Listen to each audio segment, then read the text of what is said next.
Olá pessoal, sejam bem-vindos a mais uma dica do Netfinance Brasil.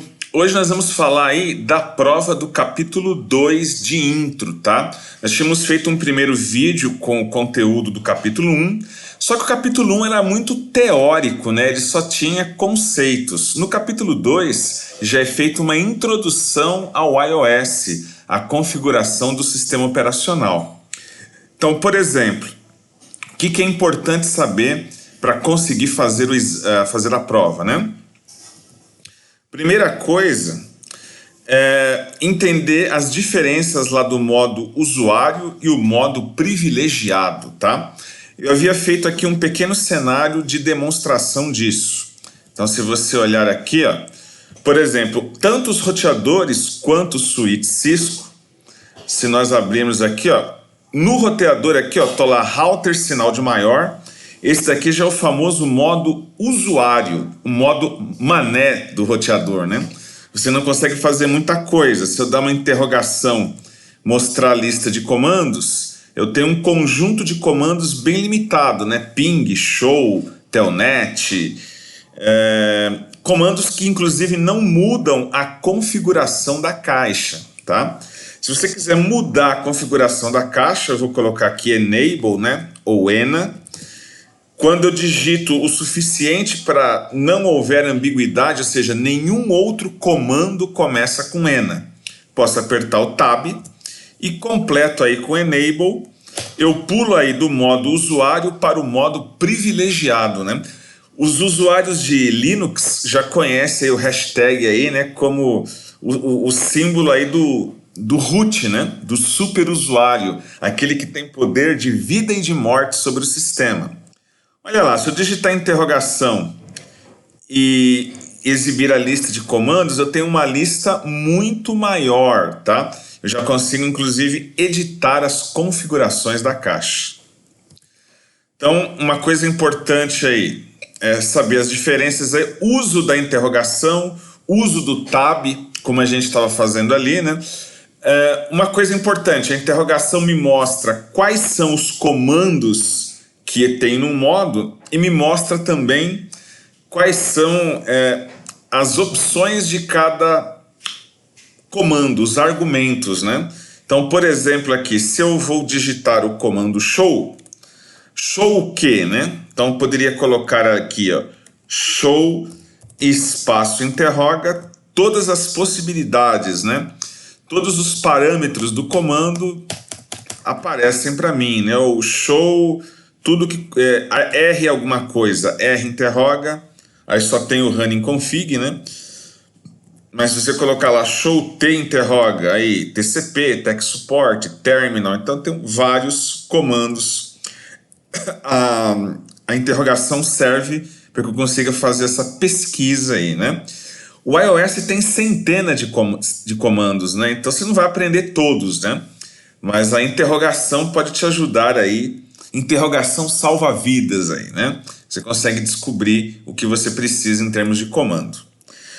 O tab já mostrei para vocês, né? Então, na verdade, você completa, basta você colocar as primeiras letras do comando, aperta o tab, ele completa, né? Basta que você não tenha nenhum outro comando que comece com as mesmas letras. Eu não posso dar, por exemplo, e tab, né? Porque se eu digitar interrogação, eu vou ver que eu tenho lá enable, erase, exit, eu tenho vários comandos que começam da mesma forma, né? Agora, se eu colocar, por exemplo, en, eu posso apertar o tab, porque não tem nada a não ser o comando enable que começa com as letras E e N, tá? Uma coisa importante também, as configurações passam a valer quando você aperta o Enter, né? Você apertou o Enter, as configurações passaram a valer ali. Outras coisas importantes, né? Diferenças entre SSH e Telnet.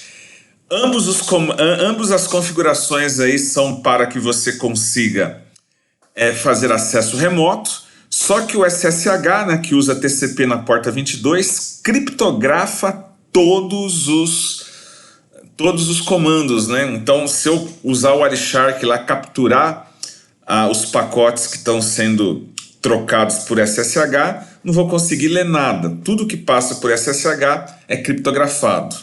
Telnet não. Telnet TCP de porta 23, os dados viajam em texto claro. Eu consigo ler toda a informação, tá? Por isso que uma boa prática de segurança é usar SSH e não Telnet.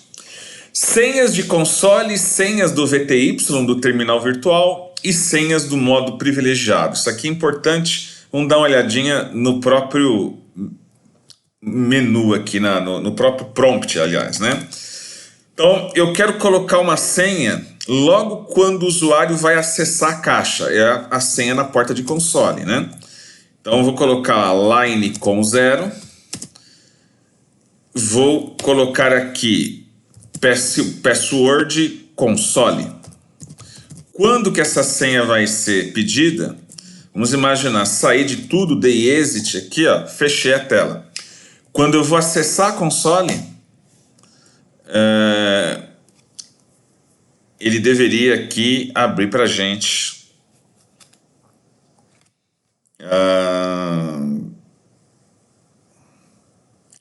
Na verdade, né, exit novamente, line console ENA, né, conft line console 0. Password console login. Agora sim. Exit. Quando eu tento entrar, na verdade vai me pedir a senha aí. Então tem que colocar lá console e aí finalmente eu consigo entrar. A senha do modo privilegiado, né, de sair do exec usuário para o exec privilegiado. O que eu posso fazer aqui? Eu posso colocar aqui enable secret Cisco. E aí se eu tentar sair aqui, ó, por exemplo, exit, voltei, senha de console, coloquei console, ENA, sair do usuário para o privilegiado. Agora tem que colocar lá Cisco, por exemplo, e aí eu consigo acessar. Se por acaso eu quiser colocar senha no acesso remoto, né, se alguém for acessar por SSH ou Telnet, eu posso fazer aqui, ó, conft line VTY de 0 a 4, colocar a senha nas primeiras 5 sessões. A primeira sessão é a sessão 0, depois a segunda é a sessão 1, até o VTY4, que é a quinta sessão. Lá, password remoto login. Aí ele vai obrigar aí, toda vez que eu quiser fazer acesso remoto, né, se eu tentar fazer o acesso remoto, ele vai pedir a senha. Tá? Então, por exemplo, aqui, né, WR, vamos gravar as configurações ali. Se eu tentar, por exemplo, acessar do switch, tentar acessar aqui com Telnet 192.168.1.254, que é o gateway do roteador ali, né? Ah, desculpe, aqui é Telnet, acabei errando ali, né? Então é Telnet 192.168.1.254. A senha é remoto. Pronto, eu estou dentro do switch, remotamente acessei o roteador, acessei o R1 aí. Para sair, dar um exit, eu volto para o switch. Tá? Bom, então a questão das senhas, né? Diferença dos comandos copy run star e copy star run. Copy run star, eu copio da memória de trabalho, da memória RAM, para a memória permanente, que é a startup config. Ou posso copiar da star para RAM, né? Então, por exemplo, aqui, o comando WR é, na verdade, uma abreviação ali, ele é um alias ali para o copy run star, né? Então, eu posso tanto copiar o que está na memória de trabalho na running config para a startup. Agora, por exemplo, eu posso fazer também o processo ao contrário, né? Posso copiar o que está armazenado para boot e jogar na memória de trabalho, na memória RAM aqui.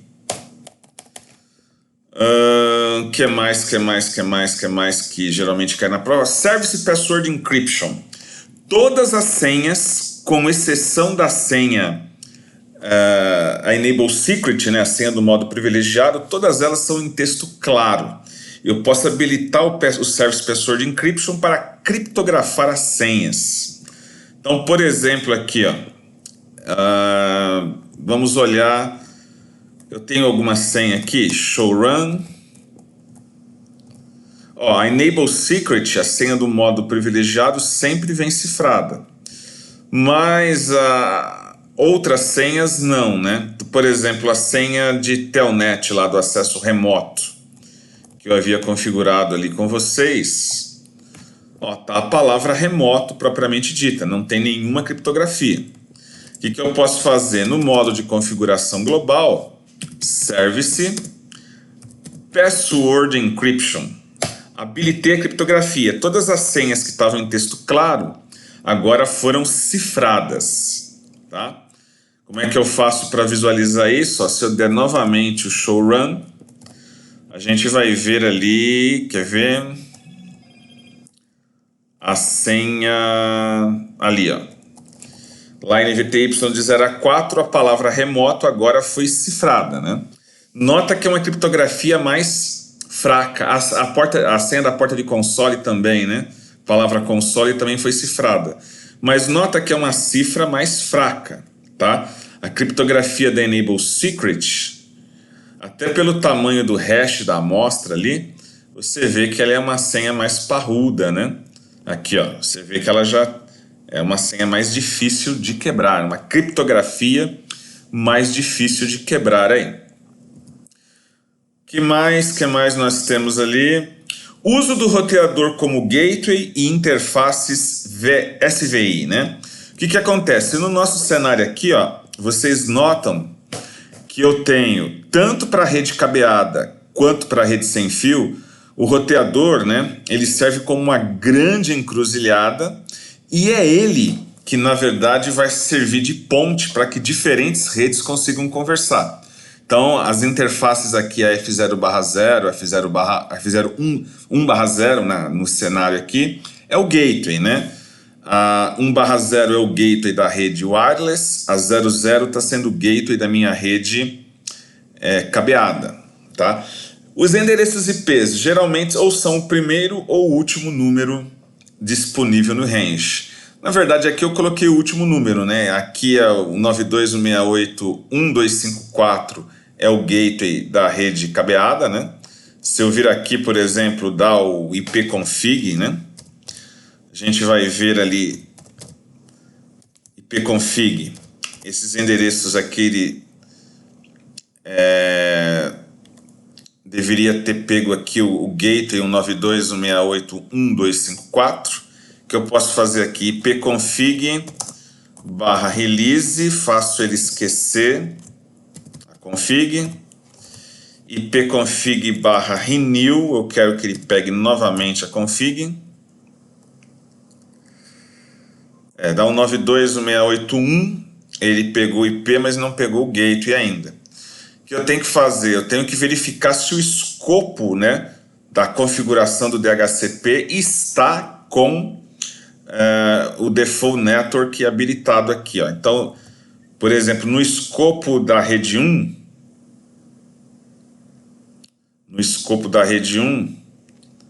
eu preciso colocar lá conft IP DHCP pool rede 1.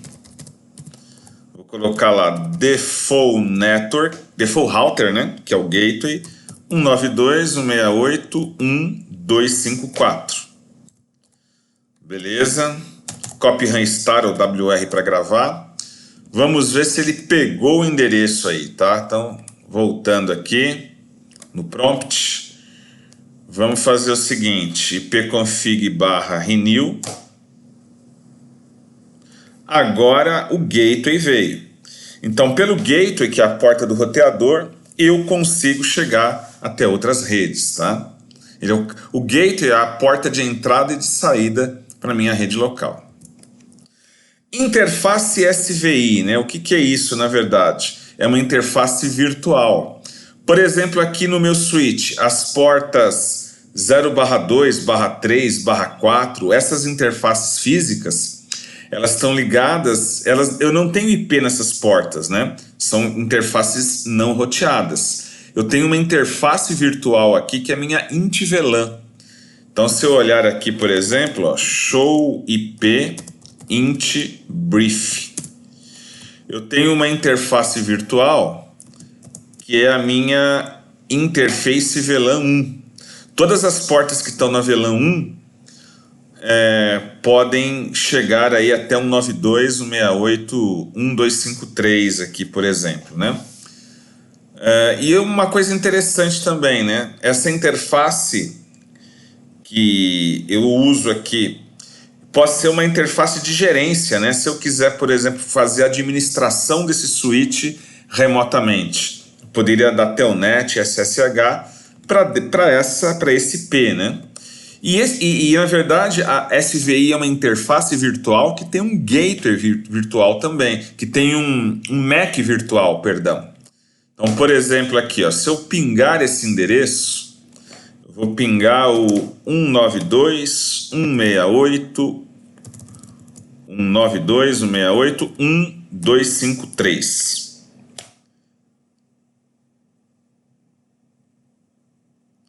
Vamos ver, momentos de expectativa. Demorou um pouco para fazer ARP, mas ele aprendeu o endereço. Ó. Se eu colocar um ARP-A, eu vou verificar ó, aqui, ó, esse 192.168.1.253, o IP da interface SVI, o IP da interface virtual está atrelada com o MAC também, né? Apesar de ser um MAC físico, entre aspas, esse MAC físico é um MAC que foi criado aí para a interface lógica, para a interface virtual ali, né? Todas as portas físicas que pertencem à VLAN 1 conseguem chegar na int VLAN 1. Isso é a SVI que ele está comentando ali, tá? Por último, né, o que é importante ali de estar salientando que a prova também cobra. O protocolo DHCP, né? O protocolo DHCP ele pode ser usado tanto em redes cabeadas quanto em dispositivos móveis. Então, no cenário que eu configurei para vocês ali, por exemplo, se vocês forem ver, eu tenho aqui com show run, nós vamos ter ali, ó, aqui esse rede 1 é a configuração do DHCP para a rede 1, para a rede cabeada, e o pool rede 2 é a configuração para a rede sem fio, tá? Aqui poderia ter ali endereço de DNS, tempo de concessão do IP, poderia ter várias outras configurações ali, mas basta saber para cada rede cabeada ou wireless, eu vou ter que ter uma configuração de DHCP apartada, independente ali, tá? O que mais? A questão da nomenclatura dos hosts, né? Então, se eu for criar um nome, por exemplo, aqui, eu poderia... Aqui tem lá um 92.168.1.1.2 e 1.3. Eu poderia colocar aqui, por exemplo, dentro do meu switch aqui, fazer um esquema de nomes, tá? Conft, eu poderia ter lá IP host, eu vou dizer que o PC1 é 192.168.1.1, que o PC2 é 192.168.1.2 e que o PC3 é 192.168.1.3. Poderia ter esse tipo de coisa aqui. Quando eu vou fazer o teste de ping, né? Então, ping PC1.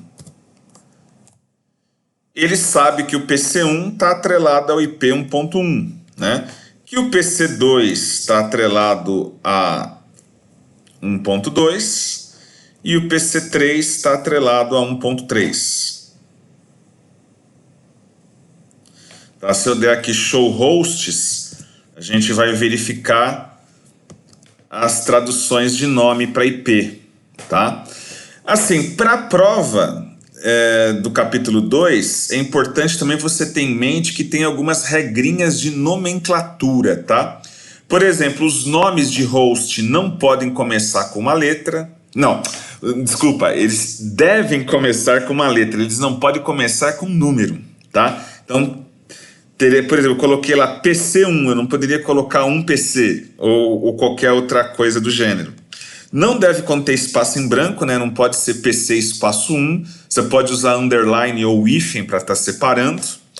Deve ter menos de 64 caracteres, tá? Então o nome não pode ter mais do que 60. Não pode ter. Tem que ser menor ou igual a 64, né? Ele tem que ter menos de 64. Se você colocar já 65 caracteres no nome, ele já não aceita. Uma dica, tá, pessoal? No Packet Tracer você não vai conseguir emular essas limitações, porque o Packet não está limitando os nomes. Está podendo colocar qualquer coisa ali, né? Mas se você colocar no roteador de verdade, ou usar um emulador de redes tipo o Eevee, né? O EeveeNG, essas regras valem. Você não consegue criar nomes que começam com número, que contém espaço e que tem mais de 64 caracteres. Tá ok? Então, basicamente é isso, pessoal. A prova do módulo 2 não exige grandes conhecimentos. Ela só quer que você realmente tenha uma visão geral do funcionamento do iOS. Como eu já coloquei no vídeo anterior, indispensável que você leia todo o capítulo para depois fazer aí o exame intermediário do mesmo aí, tá?